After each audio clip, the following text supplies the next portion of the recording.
ಶಕ್ತಿ ಇಲ್ಲ.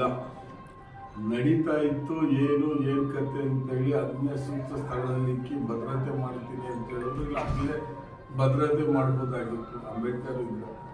ಅಂಬೇಡ್ಕರ್ನ ಒಂದ್ಸರಿ ಪ್ರತಿಷ್ಠಾಪನೆ ಮಾಡಿದ್ಮೇಲೆ ಅದು ತೆರವುಗೊಳಿಸುವಂಥದ್ದು ಭಾರಿ ಅನ್ಯಾಯ ಇರೋದು. ಮಾಡಕ್ಕೆ ಮೊದಲು ಮಾಡ್ಕೊಡ್ದಾಗಿತ್ತು. ಮಾಡಾದ್ಮೇಲೆ ಅದನ್ನೇ ಅಲ್ಲೇ ಭದ್ರತೆ ಮಾಡಬೇಕು. ಈಗ ಮತ್ತೆ ಬಂದ್ಗೆ ಕರೆ ಕೊಟ್ಟಿದ್ದೀವಿ, ಅದಕ್ಕೆ ನಿಮ್ಮ ಪಕ್ಷದ ನಿಲುವು ಅವರು ಎಚ್ಚೆತ್ಕೊಳ್ಬೇಕು.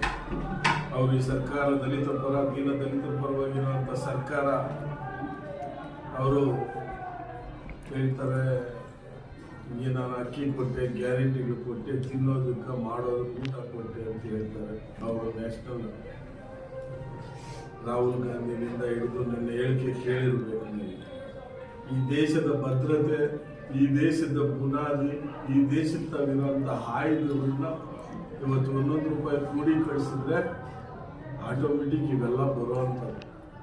2,000 ಕೊಟ್ಟು ನನ್ನಿಂದ ಜೀವನ ಮಾಡ್ತಾವೆ ಅನ್ನೋದು ತಪ್ಪು. ನನ್ನಿಂದ ಬಸ್ ಚಾರ್ಜ್ ಕೊಡ್ತಾ ಇದ್ದೀನಿ, ನಾನು ಬಸ್ ಬಿಟ್ಟಿದ್ದೀನಿ, ನನ್ನಿಂದಾನೇ ಅವ್ರ ಮನೆಗೆ ಹೋಗ್ತಾರೆ ಅನ್ನೋದು ತಪ್ಪು.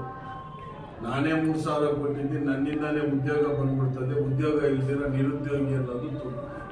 ಇವತ್ತು ಇಂಡಸ್ಟ್ರಿಯಲ್ ಏರಿಯಾಗಳು, ಬೆಂಗಳೂರು ಸುತ್ತಮುತ್ತ ಇರೋ ಇಂಡಸ್ಟ್ರಿಯಲ್ ಏರಿಯಾಗಳು, ಫ್ಯಾಕ್ಟ್ರಿಗಳಲ್ಲಿ ಕೋಟ್ಯಾಂತರ ಜನಕ್ಕೆ ಕೆಲಸಗಳಿದ್ದಾವೆ. ಆ ಕೆಲಸಗಳು ಭರ್ತಿ ಮಾಡುವಂಥ ಕೆಲಸ ಮಾಡಿ. ಎಷ್ಟು ಫ್ಯಾಕ್ಟ್ರಿಗೆ ಇಂಡಸ್ಟ್ರಿ ರೈತರದ್ದು ಕತ್ಕೊಂಡು ಜಮೀನು ಕೊಟ್ಟಿದ್ದೀರಲ್ಲ, ಆ ಫ್ಯಾಕ್ಟ್ರಿಗಳನ್ನ ತರ್ಸಂಗ್ ಮಾಡಿ. ಒಂದು ಇಂಡಸ್ಟ್ರಿಯಲ್ ಏರಿಯಾದಲ್ಲಿ 10% ಇಂಡಸ್ಟ್ರಿಯಲ್ ಏರಿಯಾ ಬಂದಿಲ್ಲ, ಇನ್ನೊಂದು ಇಂಡಸ್ಟ್ರಿಯಲ್ ಏರಿಯಾ ಮಾಡಕ್ಕೆ ಹೋಗ್ತಾ ಇದ್ದಾರೆ. ಅಲ್ಲಿ ಉದ್ಯೋಗಗಳು ಕಲ್ಪಿಸಿ ಇವ್ರಿಗೆ ಉದ್ಯೋಗಗಳು ಕೊಟ್ಟರೆ ಅವ್ರ ಮನೆಗೆ 2,000 ಅಲ್ಲ, ಅವ್ರು 30,000 ತಿಂಗಳಿಗೆ ಎತ್ಕೊಂಡು ಹೋಗ್ತಾನೆ ಉದ್ಯೋಗ. ನೀನು 2,000ದಿಂದ ಜೀವನ ಮಾಡಿ. ನಾಳೆ ಬಂದು ಎಲ್ಲ ಬೆಂಬಲ ಇದೆ, ನಾವು ಭಾಗವಹಿಸ್ತೀವಿ. ಸರ್, ಕೋಲಾರ ಶಾಸಕರು ನಮ್ಮ ಯೋಧರ ಬಗ್ಗೆ ಅವಹೇಳನಕಾರಿಯಾಗಿ ಮಾತಾಡಿದ್ದಾರೆ. ಅದರ ಬಗ್ಗೆ ತಮ್ಮ ಪ್ರತಿಕ್ರಿಯೆ? ದೇಶದ ಬಗ್ಗೆ ಗೌರವ ಇರೋನೇ ಮೊದಲಿನ ಪ್ರಜೆ.